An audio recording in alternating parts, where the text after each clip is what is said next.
Lori's making orange glazed grouper, and State Representative Gail Harrell gives her thoughts on immigration.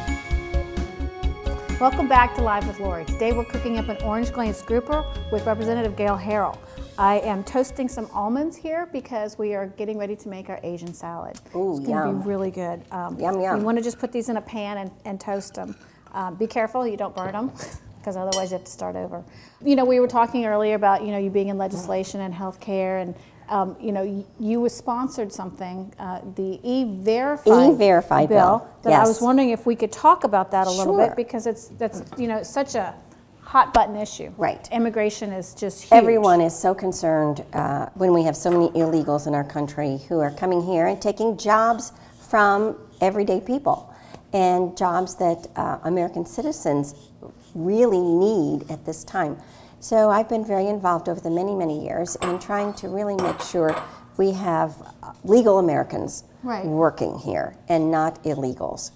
What would be the opposition to having something like E-Verify? Because, you know, do we have E-Verify? No, we do not. Actually, I've sponsored the bill 3 or 4 different times in various versions of it. Right. And unfortunately have not been able to get it passed. But again, what would be the reasoning for the opposition to a bill like that? Because it's hard for me to understand. It truly is.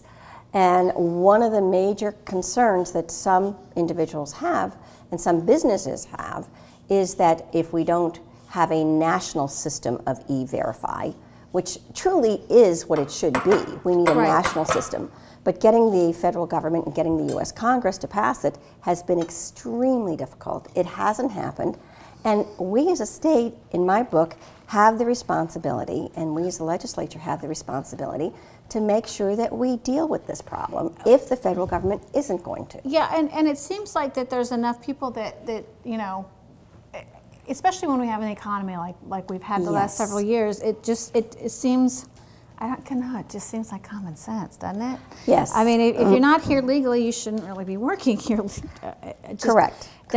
You know, I know that immigration is a huge issue for you, and you know, the 14th Amendment is what deals with naturalization and citizenship. Correct. A lot of people don't know the history of the 14th Amendment, and it has to do with the immigration and naturalization. You want to talk to some people? Well, most people assume that when you're born here, that that the Constitution provides that you are an American citizen, and the 14th Amendment is the one that really addresses that. And they really don't understand that that actually came out of the Civil War, out of the emancipation of from slavery.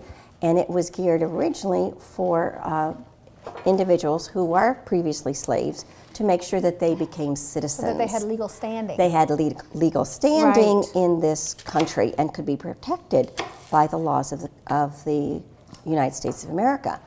And it's been extrapolated over the years to really to mean that anyone born here, whether you're illegal, we are illegal parents or not, makes you a citizen. So that, you know, there's questions on both sides of that as to you know, what it would take to say you have to be here legally and have children here legally, and then they become legal citizens. So do you think that it would be well, you know what, while we're talking about so we can talk politics all day.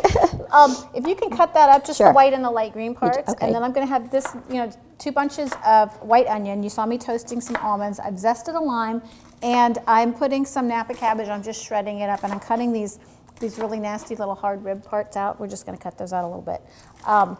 And some cilantro, a bunch of, you know, just a handful. It's going to be about 2 tablespoons. So while you're doing that, let me ask you that: would you support something that says that, you know, like an amendment to, you know, or a clarification, I guess, of Amendment 14 that said, you know, you have to have at least one parent who is here legally before you are considered Many illegal? other countries have started to do that. Do you think that there would be a huge? I mean, I think that would only be fair. But do you think that that would be something that, you know, would be plausible? It would become, I would absolutely support that. I think it becomes problematic in that passing any kind of constitutional amendment nationally is very difficult. Right. And unless we start talking about it and people get involved in wanting to see that happen, it would become very difficult. I think you've got a situation now where everyone doesn't even want to have the conversation. Do you think that people don't want to have the conversation because they're afraid of being called racist? Yes. Yeah. Yes. There's so much of that out there, and you know, they don't want to broach the subject. They don't want to be called racist. And the minute you start talking about dealing with our illegal immigration problem, you are immediately tagged as a racist. You know, it's a sad state, you know, that we're at the point where anytime you bring up a controversial subject, as you know, immigration certainly is, that rather than have a conversation, the name calling starts. Yes. We're going to talk about this salad real quick. I'm going to make a dressing, and I've got a tablespoon of dark brown sugar. I've got a tablespoon of just regular vegetable oil, a half a teaspoon of sesame oil. You can find that in the Asian section in your grocery store. And then I've got a tablespoon of ponzu, which is an Asian condiment. It's really neat. Ponzu, haven't heard of that. I've zested one lime, and I'm going to cut this lime in half, and we're going to put half the juice of half of a lime, and then we're going to dump all this in the salad. But stay with us, because when we come back, we're going to caramelize the grouper and ask Representative Harrell just how sticky the healthcare situation she thinks is going to be for the state of Florida. So stay with us. Lori and the representative prepare a healthy salad while talking about healthcare when we come back to Live with Lori.